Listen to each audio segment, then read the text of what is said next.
we're going to take the thing that we just made with row 0 and row 1 that has the center purple and keychain ring, and then the 6 pink rings attached to both of those center rings. We're going to take that and add red rings. And those red rings, each one of them is going to go through 2 of the pink rings. And we're going to do that in such a way that the pink rings end up kind of falling around in a circle counterclockwise. Oh, where did my rainbow? Oh, there it is. Okay, so like in this one, you can see the pink ones. Each pink one looks like it's falling on the pink one counterclockwise behind it. Yeah. And you can kind of see that on the other side. It's important that both of the sides match each other. They don't necessarily have to go counterclockwise, but they do have to match each other. So as you run your finger around in a circle over all of the pink rings, you'll feel the pink rings like you're pushing them down as you're running your finger counterclockwise around. Like you're pushing the top of the ring down as you're moving your finger around counterclockwise, and then if you move your finger around clockwise, it feels more like you're pulling the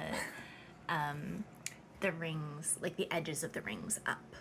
Is that right? Yeah, it feels, when I go counterclockwise, it feels smoother to go around, and then when I go clockwise, it feels like I'm fighting the rings a little bit. Mm-hmm. But I don't know if I would be able to, like if you gave me a few of them that were different orientations, I don't know if I'd be able to tell just by feel. Oh, I guess if I pinch like this, then I can get, so if I'm pinching the center ring that has the 6 pink rings. I'm pinching through the center. Our cat is walking Ella is around. helping. Thank you, Ella. Thank you, Ella. I will pet her. Yeah, so now I have it in my right hand, the 0 and first row, the pink and purple, or the purple is 0 and pink is row 1. Yeah, if I pinch down onto the center of the whole thing, then the pink rings in row 1 kind of line up with each other in the counterclockwise direction. I think I might be able to tell lines on the outside. Yeah, I think I might be able to tell that the pink rings are angled in such a way that if they were to fall, they would fall on the part of the row that's away from me, they would fall from right to left. And yeah, if I go from left to right, then I can feel that I'm twisting them more. And if I go from right to left, I feel like I'm just gliding over the top of them.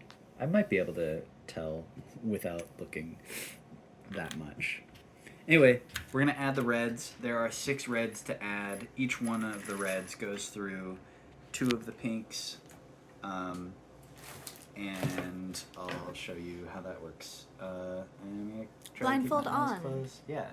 So, 1, 2, Your fingers are covering the rings. 3. Oh no.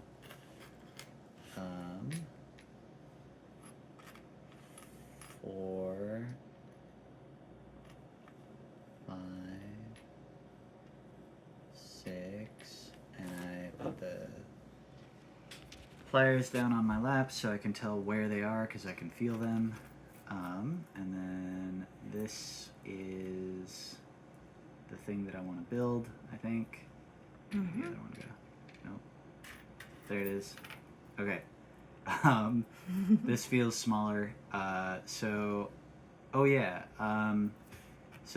red on here are attached to the pink, the start of row 2. The red is like half of row 2. if the pink is row 1. So they are attached in such a way that the purple is actually, there's like a sidedness to the whole thing. Like if I try to lay it out as flat as I can, I actually can't go completely flat, and it's kind of puckered so that the purple is towards the top, and the keychain ring is under that. And it's because, like an upside down bowl shape. Yeah, and the reason for that is because like this is going to be the top side of a ball, and then there's going to be another one that is more of a bowl shape that goes at the bottom of the ball, and yeah. So I'm going to try to do that with this one. I actually don't know if I'll be able to tell, now that the center 2 rings have so many other rings through them, which one is which. I think this one is the purple, so that I have the purple facing up right now. Mm-hmm. And I think that because it feels thicker than the keychain ring. Mm-hmm. The keychain ring feels thinner. Anyway, so I can tell which one is the colorful ring because it's thicker. Like, yeah, it's thicker, I guess. Okay, so then I'm going to take 2 of the pink that go through. I'm going to orient the whole thing so that the purple is facing up. And I'm going to take 2 of the pink rings that are right next to each other that go through the keychain ring and the purple ring. And I'm going to separate them from the other 4 and get them right next to each other. And now I have the whole thing away from myself. And I'm going to tilt the 2 pink rings. Oh, wait. First, I have to open up all of the red rings. I didn't actually do that. Okay, so I'll do that first. So here's the 6 red rings. I'll open them up. And I'll do it by hand. Let me know if you can do it by hand. I don't... I'm doing it that way because it's faster for me.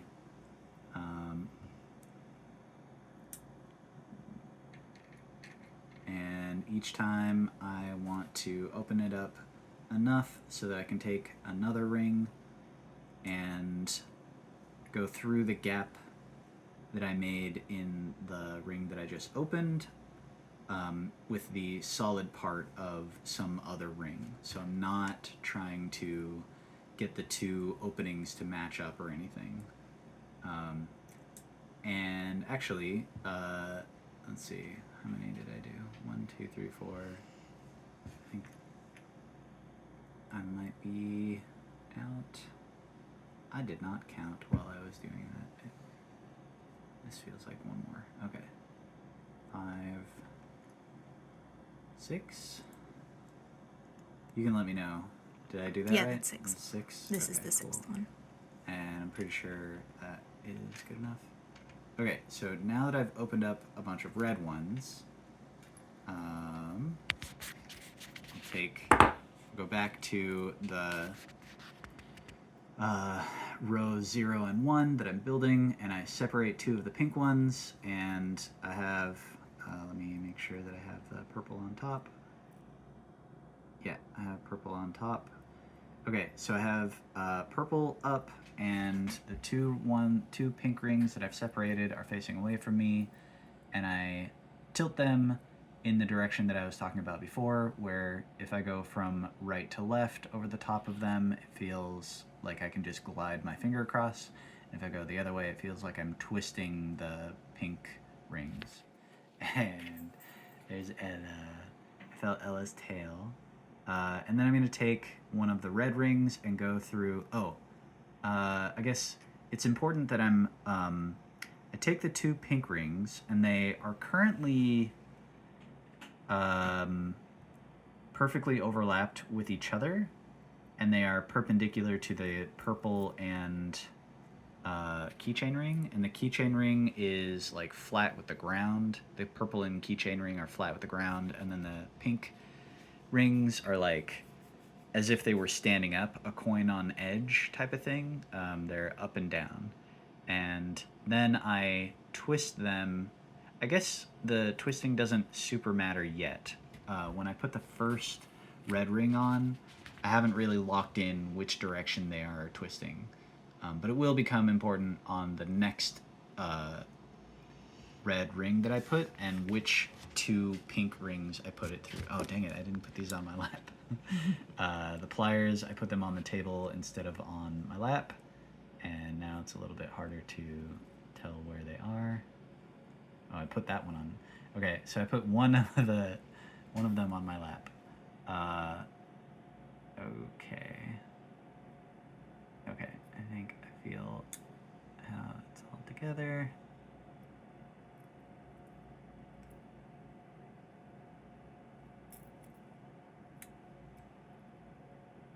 Yeah, it's definitely a lot weirder to try and guess what angle they're at when I can't see, like what angle the 2 arms of the ring are at. Like, are you closing it or are you doing the opposite of closing it? Did I overshoot and I'm opening it back up again in the other direction? Yeah. That feels... Now I'm switching to just trying with my hand. So I have in my right hand I have pliers holding on to the ring, and then in my left hand I'm using my index and thumb to push it back and the other arm of the red ring back and forth. It looks to me like you did a good job. Yeah, it feels okay right now. So I'm gonna leave that alone. So now I'm holding on to just the red ring that's through the 2 pink rings, and the 2 pink rings are through the purple and the keychain ring.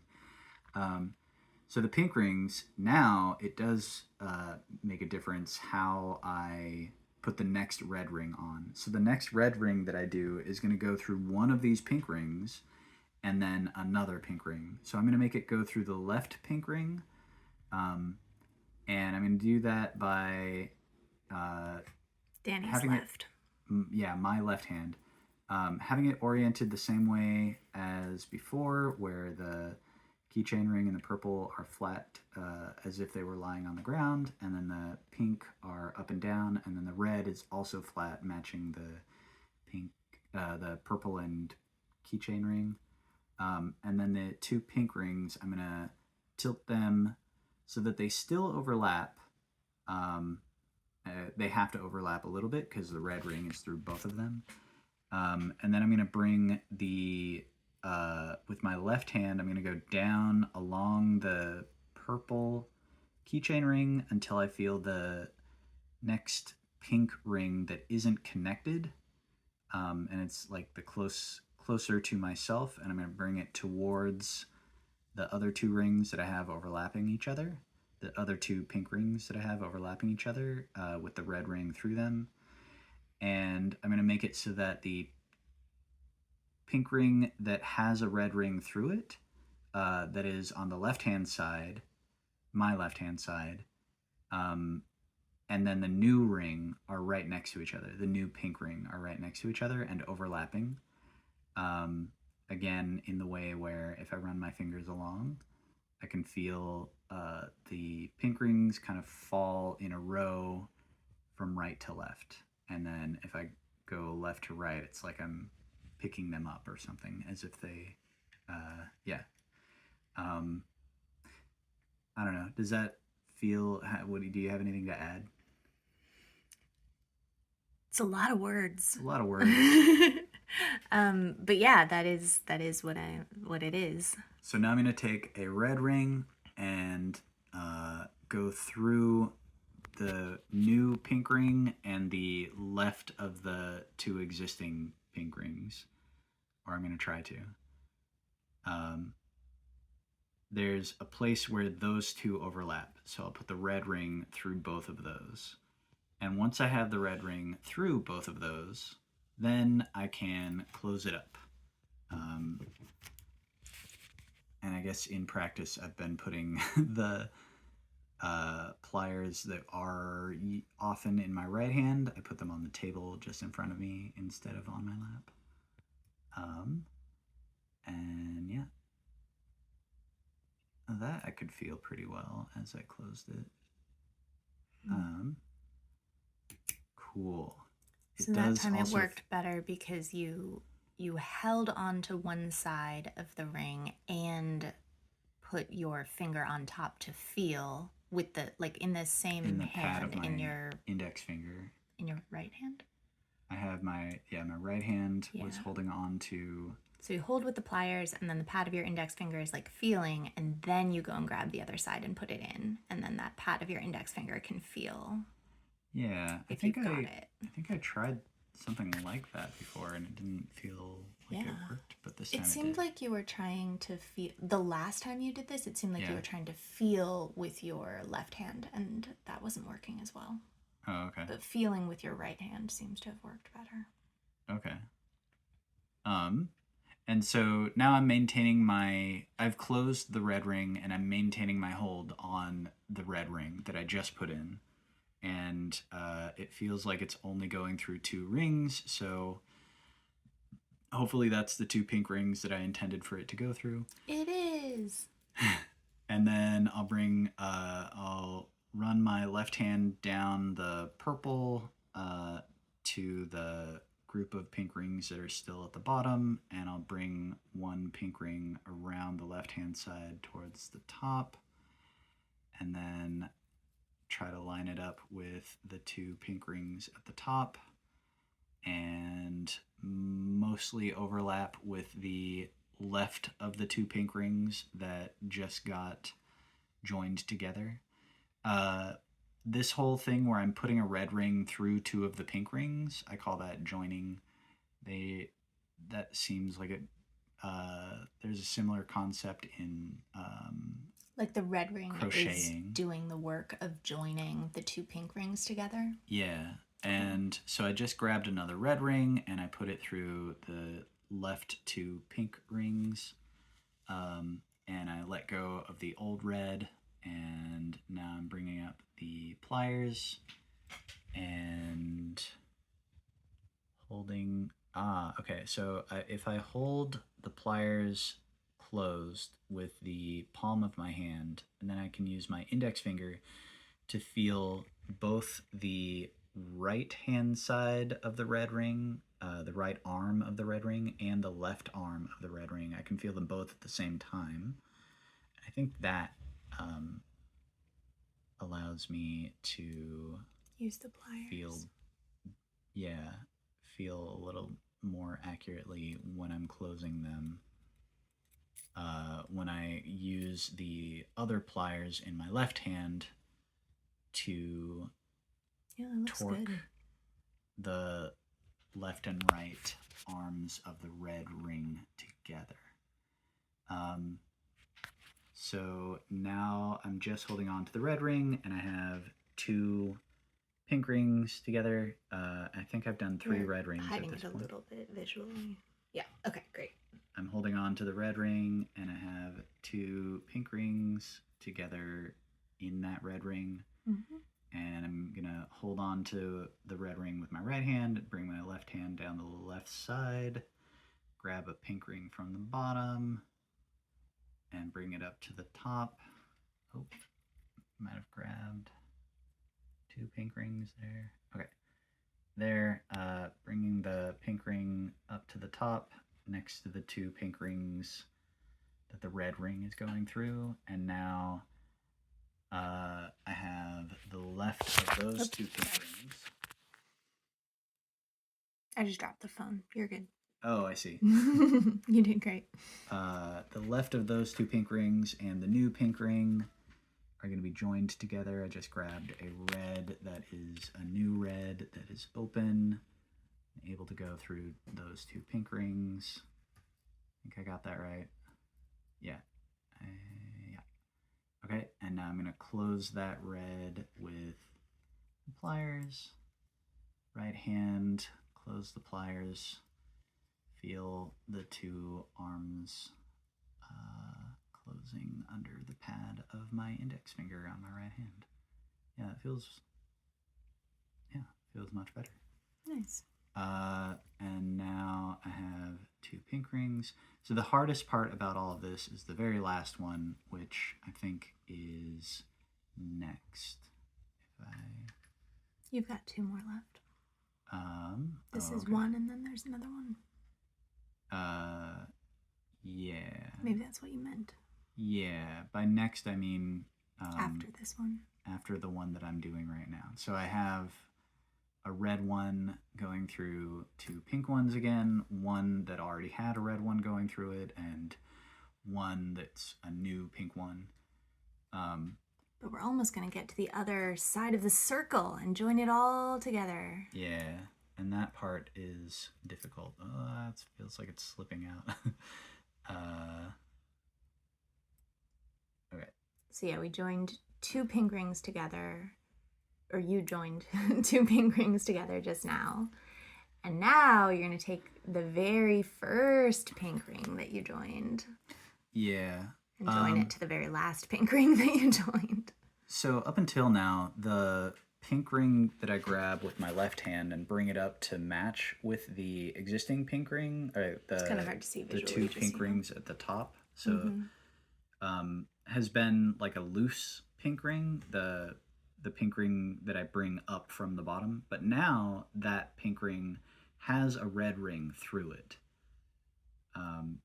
So it can't as easily go up, and it's more constrained in which way it can go up. So it's harder to like pull them close together. And I'm gonna yeah, I don't know how to describe. Let's see. Could I do this the wrong way? Yeah, I feel like I could. I remember that the purple ring is facing up right now, and I'm making a not a bowl. I'm making a mound with the rings, so the center should be above everything else, and it's like forming a thimble on my index finger. Not really a thimble, but it's like the shape of a thimble. The rings that I'm putting together, the pink and the Upside down red. bowl shaped, not bowl shaped. Yeah. And now I'll take I know now that I have the two pink rings overlapping each other, and now I'm going to take the red ring and go through where they overlap. And then I can do just one at a time. I actually don't need to go through both of them at once, but I don't know. I don't know how to describe that part. If I didn't already know, what would that be?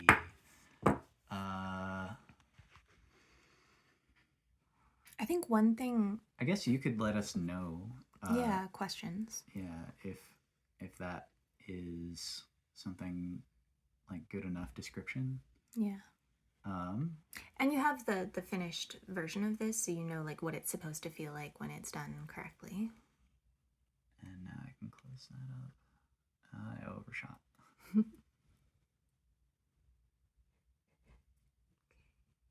That's pretty good. All right, so now I should have two things that look basically like each other. Are they? Yep. Danny's taking off the blindfold to inspect his work. Yep, it looks good. So that's what it's supposed to look like. It doesn't look like it'll look like this later, but it will. The ball. It doesn't. You can't tell from looking at the little teeny tiny pancakes that they'll ultimately turn into a ball, but they will. Yeah, this. The thing, the row 0, 1, and part of row 2 doesn't feel like it'll eventually turn into a ball shape, but it will. I know because I've done enough of these that I've seen them look like this. And I guess I've felt them look like this, but I haven't really thought about that part as consciously as I am now. Yeah, I think that's a good place to end that video.